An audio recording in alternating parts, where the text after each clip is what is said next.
গরম ভাতে যদি একটা এরকম রেসিপি থাকে আর আমার মনে হয় আর কিছু লাগবে না। এরকম ধোঁয়া ওঠা যদি এই রেসিপিটা গরম ভাতে থাকে তো এটা দিয়েই পুরো এক থালা ভাত খেয়ে ফেলা যাবে।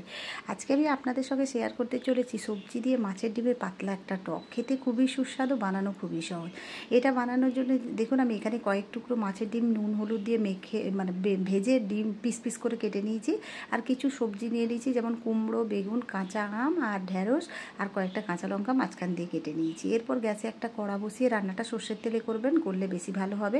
এরপর 5 ফোড়ন আর শুকনো লঙ্কা ফোড়ন দিয়ে দিলাম। বানানো খুবই সহজ, খুব টাইমও লাগে না। এরপর একটু কুমড়োটাকে প্রথমে দিয়ে দিলাম, কারণ কুমড়োটা বেগুন আর ভেন্ডির থেকে যেহেতু শক্ত, তাই একটু প্রথমে কুমড়োটাকে দিয়ে 4 থেকে 5 মিনিট এইভাবে নেড়েচেড়ে একটু ভেজে নেব, যাতে কুমড়োটা সবজির সঙ্গে ভালোভাবে সেদ্ধ হয়ে যায়।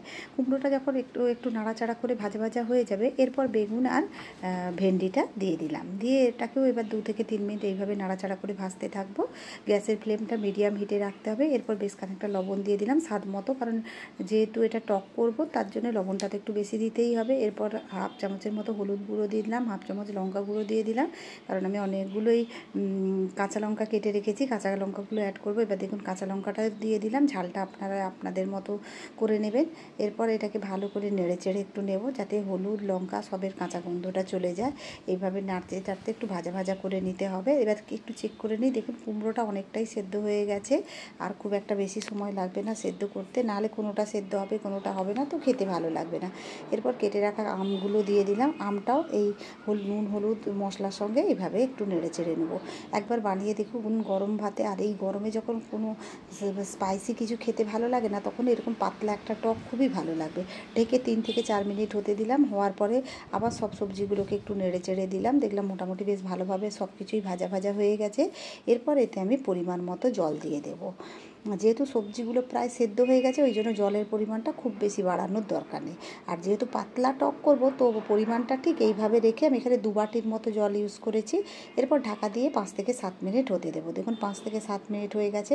এবার একটু চেক করে নেবো আমগুলো সেদ্ধ হয়েছে কিনা। দেখুন মোটামুটি সবই পুরো সেদ্ধ, একদম পুরো সেদ্ধ হয়ে গেছে। এরপরে আমি মাছের ডিমটা দিয়ে দিলাম। মাছের ডিমটা দেওয়ার পরে এটাকে আমি ঢাকা দিয়ে 1 থেকে 2 মিনিট এইভাবে হতে দেবো, যাতে টকের সঙ্গে মাছের ডিমটাও খুব ভালোভাবে মিশে যায় বা মাছের ডিমের মধ্যে টকটা ঢুকে যায়। এইভাবে ফুটতে দিয়ে তারপর আমি একটু আমগুলোকে একটু ভেঙে দেবো, যাতে টকটা ভালোভাবে আমের থেকে বেরিয়ে আসে আর সব সবজিতে খুব ভালোভাবে ঢুকে যায়। সেই জন্য তারপর এতে আমি 1 চামচের মতো চিনি দিলাম। চিনিটা অবশ্যই দেবেন, এটা ঝাল মিষ্টি টকই খেতে ভালো লাগবে। আবার একটু নেড়েচেড়ে দিলাম, ফুটতে দেবো এটাকে 1 থেকে 2 মিনিট ফুটতে দেওয়ার পর দেখুন এবার আমি এতে দেবো হাফ চামচের মতো কাঁচা সর্ষের তেল। অবশ্যই এটা দেবেন নামানোর আগে, এটা দিলে এটা খেতে খুবই ভালো লাগবে। কাঁচা সর্ষের তেলটা দিয়ে এটাকে একটু নাড়িয়ে দেবো, যাতে সব কিছু একসঙ্গে মিশে যায়।